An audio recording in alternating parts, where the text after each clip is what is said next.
Good afternoon, everyone. We're very excited to have another guest on the Fileforms Business Compliance podcast. We're here with Pierce Brehm from Holland and Lane. We're very excited to have him and talk about partnerships, which is a critical piece to growing your business in 2026.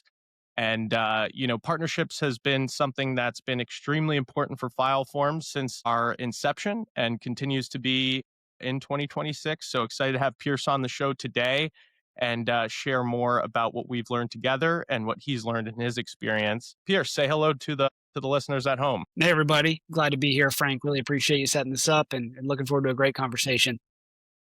Amazing. Pierce, if you don't mind, just share a little bit of background on yourself and your firm. Yeah, absolutely. Professionally, I've spent the last decade plus in partner selling. For those who aren't familiar with that verbiage, essentially it's leveraging your ecosystem to get into new business opportunities.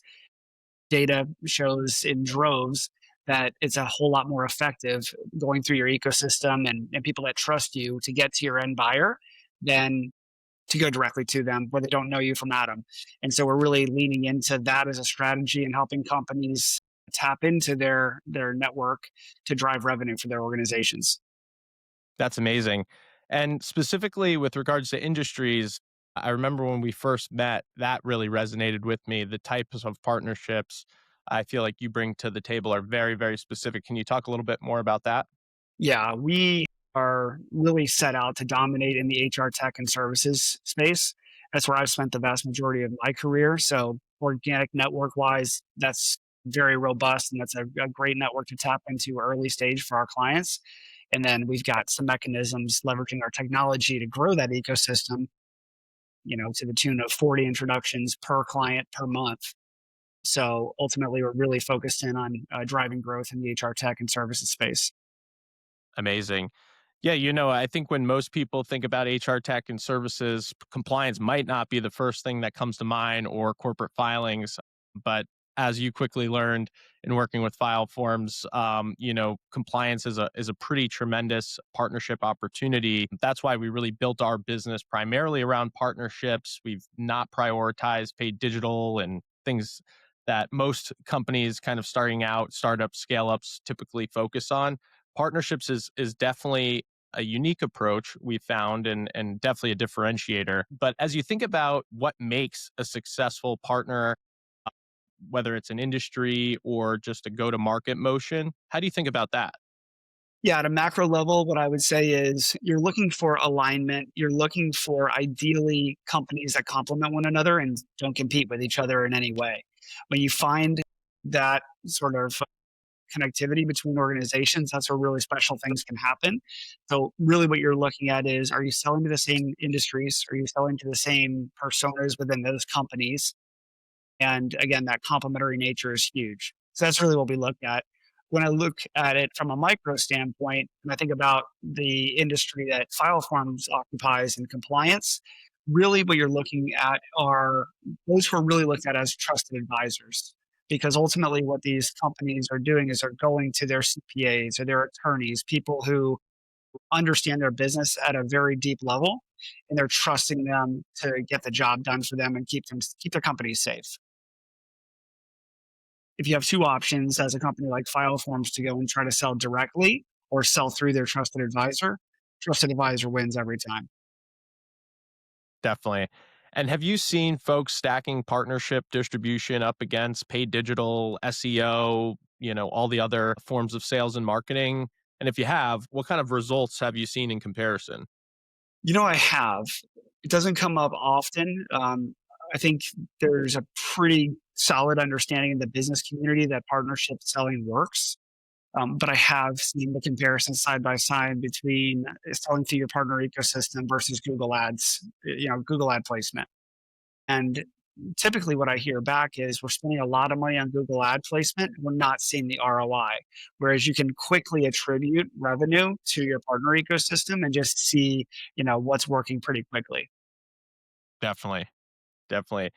And I guess in terms of finding partners, there's first off a lot of different types of partners. Maybe we could start there and and just discuss, the different types of partnerships that come about At Fileforms, I know we offer 3 partnership channels, and I'll walk through those quickly, but then I'd be interested to hear your feedback as to, are folks typically going to market like this in a partnership realm, or are they thinking through it differently? And then ultimately, what have you found to be successful? But at Fileforms, we have 3 different approaches to partnerships, starting with the lightest, which would be just a simple referral. Our referral partnership model actually comes with a ton of resources. So it's still our team doing the work, but we are providing unique links, landing pages that are co-branded to those partners. And ultimately that's led to over 1,000 referral partners in our network today. Then the next step beyond is really a channel partnership, which is a little bit more defined. We call that Fileforms Pro, where effectively we're white labeling our technology to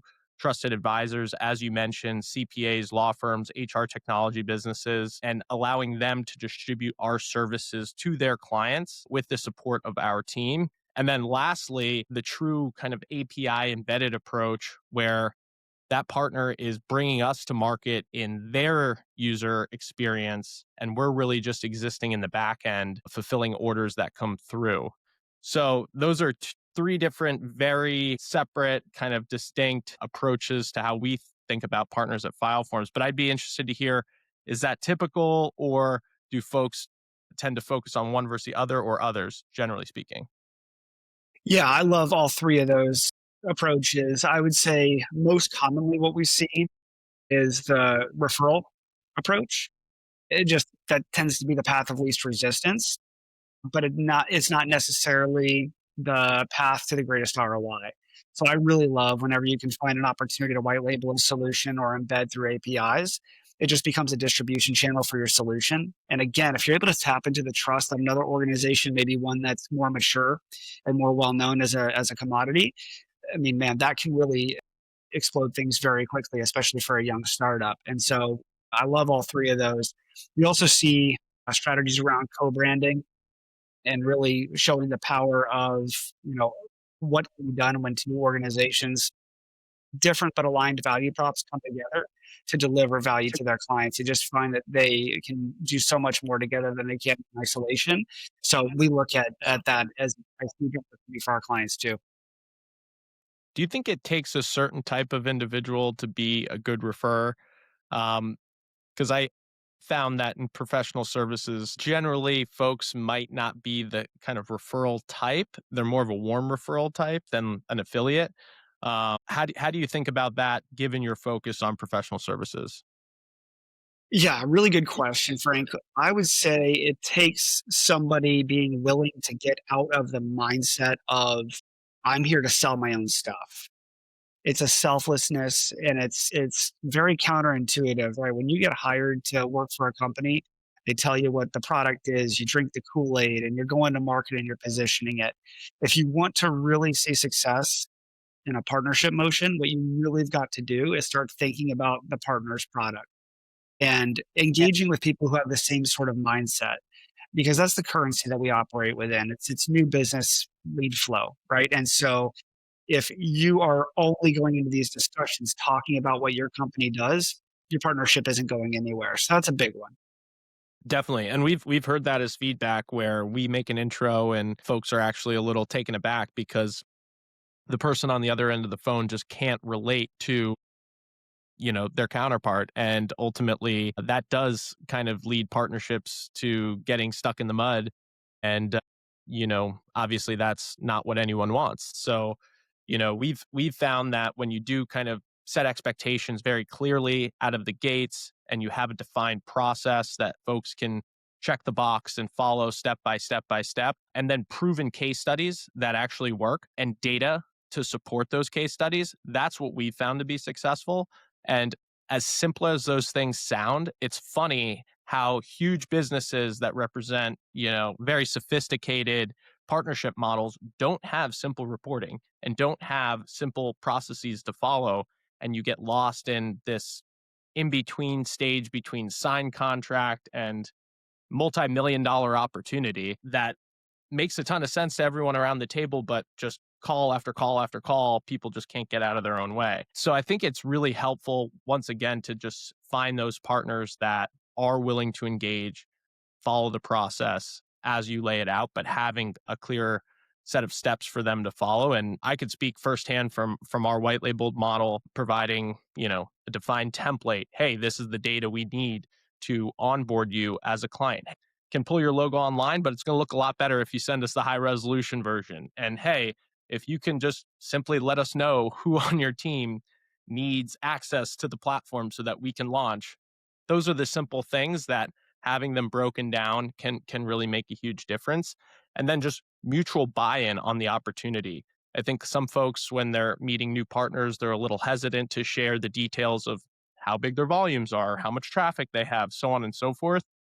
But ultimately, if there is that mutually aligned vision, it's we're going to help you on your side and you're going to help us on their side. Ultimately, I think folks do get comfortable enough to start sharing a little bit more transparently and, really seize the opportunity. And then also on the embedded side, the placement in high traffic areas has been really powerful. So if you are blessed to have the buy in from marketing and tech and leadership, which really I think happens this time of the year as people kind of go through the planning, it can lead to, I think, the best outcomes. But obviously, it does require a lot of mutual buy-in. Anything else there with regards to just types of partners that we should highlight, or things that you've learned that are either successful or lead to ultimately not be successful? Yeah, I would really say it all comes down to finding how you're able to bring value to your partner and how they can bring value or how they're able to bring value to your clients. One of the examples I talk about a lot is we've got a dedicated practice to fractional CROs. So we've built this whole model where we'll work with these strategists around, generating revenue for organizations, driving sales, and they're great when it comes to strategy. But when it comes to the execution, what are they doing on that side of things outside of processes, right? Do you have any systems in place? Do you have any technology to help drive this? And so what we are able to do is come in and enhance and augment their existing offering through our technology, and vice versa. We do a lot on the tactical side and making sure that partnerships get off the ground. But in terms of the strategic, like kind of design of a partner program, we could bring them into the fold. And so identifying ways of mutually bringing value to your respective clients, man, that's a huge win. If you could find those kind of partners, those are the ones that really take off. Can you talk to me a little bit about your process around recruiting and how you ultimately build out your network, especially when bringing on a new client? Because I think that would be helpful for folks to understand. Certainly. So early on, what we do is we tap into our organic network. And as I mentioned at the beginning of the call, I've been in the partner selling space, specifically in HR technology, for north of a decade. So the organic network there over that span of time has grown to a pretty large community. And so we'll tap into those relationships early on because I've worked with them, right? They know me and they know that I'm recommending a conversation. It's probably a good one for them to get involved and engage. Beyond that, once that network is exhausted, we leverage our technology to expand our reach into the partner community. And so our tech really takes what we call the ideal partner profile or IPP of our client, right? Those adjacent industries, they're selling to the same types of clients, they complement your offering, et cetera. We tap into every individual that fits into that profile that we can find through LinkedIn. And then what we're doing is essentially teeing up the value of the partnership discussion. And we're able to do that pretty effectively because our technology is a fit score. So when we're taking a look at our client relative to a potential partner, is able to identify why these two companies would work so well together and why we have a high degree of confidence that there's revenue on the other side of this conversation. So we'll do some cold outreach to those individuals, laying out the case as to why they just should jump on the phone with our client, and they run it from there. Beyond that, our technology does kind of the constant engagement to keep the value prop and the brand of our clients top of mind so that when they go to into their network, their ecosystem, they're bringing up our clients and what our clients do proactively, not just by happenstance because an opportunity happened to come across their desk. They're out there advocating for our clients. Yeah, that's terrific, and I'm sure partners expect that. When it comes to activation and feedback you've gotten as you onboard these clients, what do folks really expect? Do they expect portals? Do they expect data? Do they expect, instant payments, help me understand how the current table is set and then maybe how it's evolving. Yeah, the big expectation we come across at the beginning of our engagements is always more. We want a bigger ecosystem. We want more partners. We want them ultimately to start driving revenue. There's a lot of like intricacies within that to get you from point A to point B, and that's where we focus our attention through our technology. Like the hardest part of driving partnerships is the constant engagement. And so when you have an ecosystem, like you mentioned, you guys have more than 1,000 referral partners in your community. How are you maintaining contact with all of those individuals throughout the course of the year? It's next to impossible for a human being to do that and do it effectively. And so what we're doing is we are applying a very human touch to our AI and our platform to automate that process. So they're still getting the visibility of your brand and understanding what it is that you do on a consistent enough basis so that come 6 8 months into the relationship, you're starting to see the lead flow come in. Yeah, it's always interesting what ultimately gets the partner to engage because we make no shortage of content. We're writing articles about trust and estate attorneys to entrepreneurs in the e-commerce space to, HR companies that are expanding into all 50 states to family offices doing a capital call needing LLCs. So there's no shortage of content that we produce to help drive engagement because ultimately what we want to happen is that light bulb moment at the partner level. We want them to say, wow, that makes sense. And in fact, I'm going to meet with the guy at lunch today who fits that criteria. Or, there's a member at my golf club who I could introduce you to. That's an effortless introduction for me to do. And I think people don't realize how much HR opportunity or business services opportunity or compliance opportunity is really right there in their own organic network, as you mentioned. So it's really tremendous when folks like you come into the situation and can kind of enlighten folks to a degree, those who you're working with, to really get them to understand how much partnership opportunity is around the very table they sit at. With respect to attribution, have you found that to be maybe a pain point as you've kind of grown your business? Because I think everyone kind of has a different approach to tracking leads or tracking revenue, so on and so forth. Once again, what is the expectation? And have you seen process break down in partnerships or any process really hold strong? Yeah, I would say when it comes to attribution, sales leaders that I've worked with have been pretty myopic about that, in that really all they want to do is see that the deal is closed in their CRM. Like that's the main focus.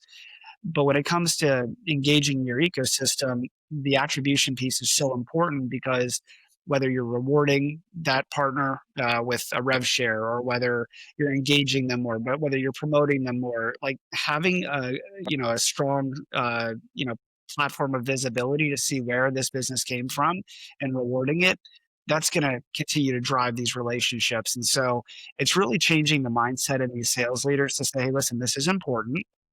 It's going to be difficult for your sort of your foundational CRM to have a record of this outside of just the sales record.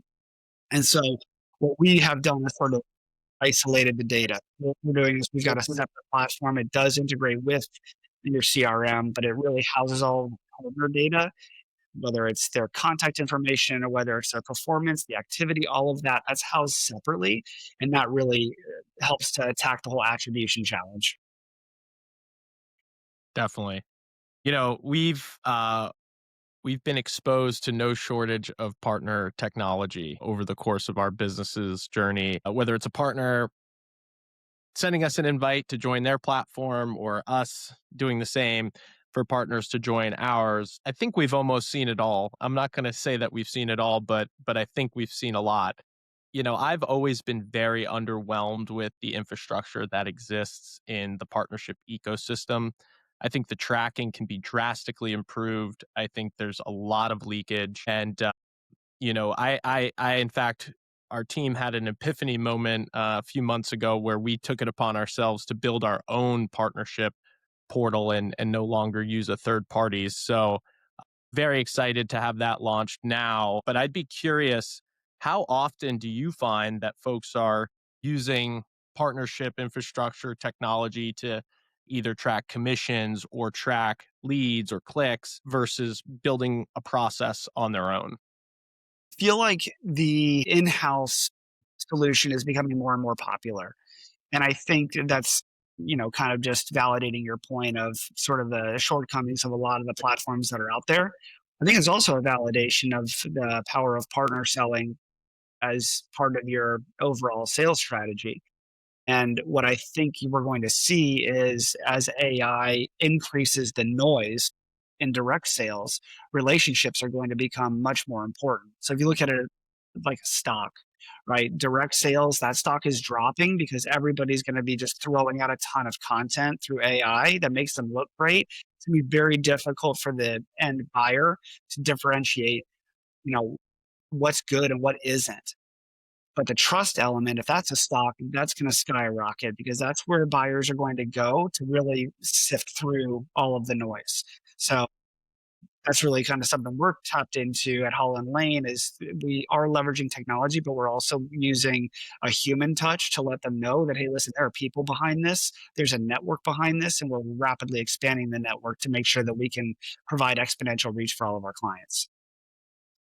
Definitely. That's tremendous. I'd like to just highlight a few of the partners that we've had success with because I think we've been working together for over a year now and originally met at the Small Business Expo down here in South Florida. When Pierce and his colleague Devin came to our booth, I was thrilled when they mentioned HR partnerships because I thought I was meeting with solely mom and pop businesses that day and didn't expect sophisticated partnership people to come to our humble booth there.